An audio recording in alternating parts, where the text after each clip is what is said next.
Salut!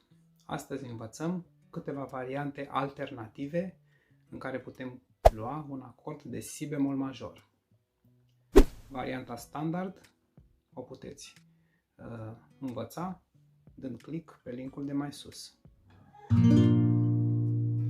În afară de această variantă standard, iată alte câteva posibilități. Putem pune un bare pe 3 corzi în poziția a 3-a și degetul 4 în poziția a 6-a. Tragem doar de 3 corzi. Aceasta este o variantă restrânsă a acordului de si bemol major, care nu are gvintă, are doar tonică și terță.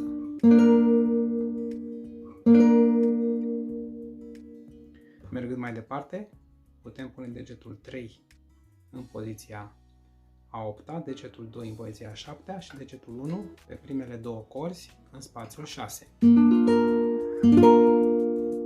Avem de asemenea un si bemol major. Dacă punem bareul mare, trebuie să mutăm degetul 3 pe coarda a 5-a și sub el degetul 4 pe coarda a 4-a. Amândouă sunt în poziția a 8-a.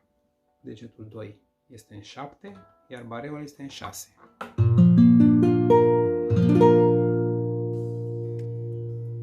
În fine, o altă variantă este cu degetul 1 în spațiul 8, apoi degetul 2 o mică extensie în spațiul 10 pe coarda a 3-a, degetul 3 coarda 1 de asemenea spațiul 10 și degetul 4 coarda a 2-a spațiul 11, ciupind primele 4 corzi. Iată tot un si bemol major.